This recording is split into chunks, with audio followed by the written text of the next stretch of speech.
Privačių namų kvartale Domeikavoje įsigiję 12 arų sklypą kauniečiai Rasa ir Benius Žostautai svajojo apie gražuolį dviaukštį su klinkerio plytelių apdaila ir moliniu čerpių stogu. Jau turėjo ir tokio namo projektą, tačiau kone atsitiktinis susitikimas su talentingu architektų duetu visiems laikams pakeitė šios šeimos supratimą apie tai, kas iš tiesų yra gražus ir svarbiausia patogus namas. Kokia mūsų istorija būtų? Iš tikrųjų, tai kaip vartam tos tipinius projektus, ar ne, tos tipinius projektus vartant, atrodo, ai, gal biškai netinka viena, kažkas netinka kitame, kažkas kita. Na, sakom, projektuojamės patys. Mes kreipėmės pas giminaitę, kuri truputį su architektūra kažką bendro turi. Ir jinai mums suprojektavo namą. Jinai suprojektavo, kaip ir išdirbom tą projektą, kad viskas kaip ir tvarkoj, sakom, nu, viskas, dabar reikia jau galim statyti. Taip ir galvoti, nustatyti. Statyti ir... Tiesiog buvo tokių sprendimų, gal vidinių neiškių, ar ne, kad reikia galvoti jau elektrą, kur interjeras. Ir vėlgi, va čia jau tada iš Beniaus pusės giminaitė, ar ne? Kažkaip su sesė pakalbėjom ir jinai sako, pažįstu tokį Mykolą Svirskį. Kuris ir kažką turi bendro su architektūra. Architektai Mykolas Svirskis ir Lina Bakienė Žostautų paprašė parodyti ne tik namo brėžinius, bet ir kartu nuvažiavo apžiūrėti sklypo, o tada netikėtai pranešė, kad vis dėlto interjero kurti negalės.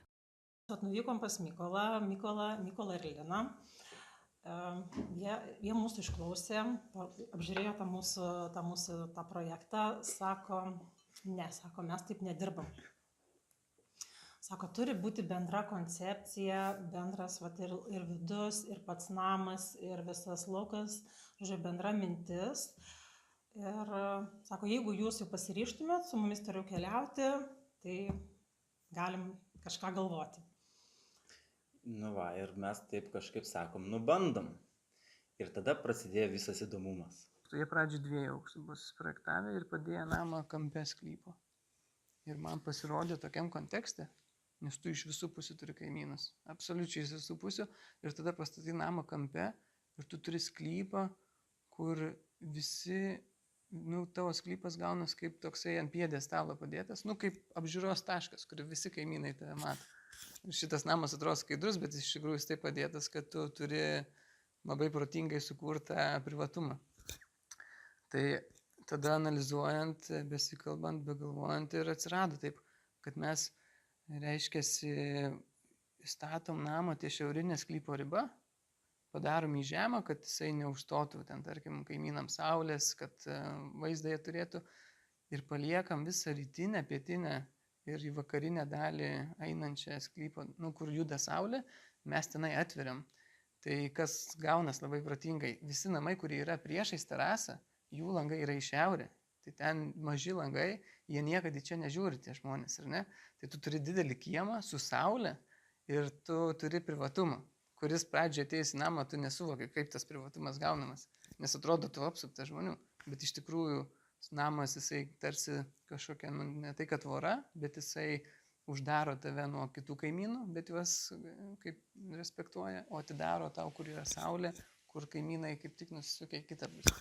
Nežinau, reiktų gal paaišyti, kad paaiškinti aiškiau, bet jisai namas padėtotas labai kontekstui.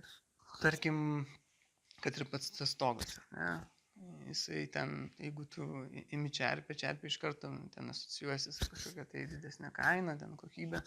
Pas mus tiesiog yra cinkas naudotas. Gerai, tai yra raitcinkas, tai yra šiek tiek brangesnė medžiaga, bet tai vis tiek yra pakankamai ekonomiška.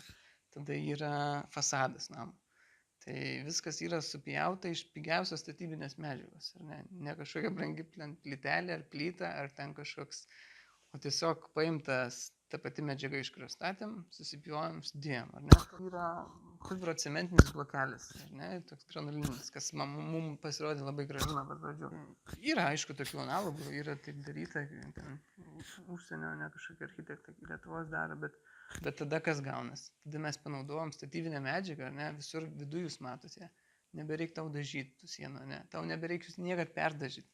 Pradžiai ten lyginti. Jo, pradžiai klientai bijojo, ten jie pakankamai tokie preciziški žmonės ir savo, kaip čia atrodys, tai dabar vis tiek tu investuoji didelę sumą pinigų, kai statai namą ir dabar pasidarysi kažkokį negražų daiktą, nes tas namas iš esmės jisai, jeigu taip tiesmukai žiūrintis negražus, jis ne fainų tų medžiagų padaryta, ne?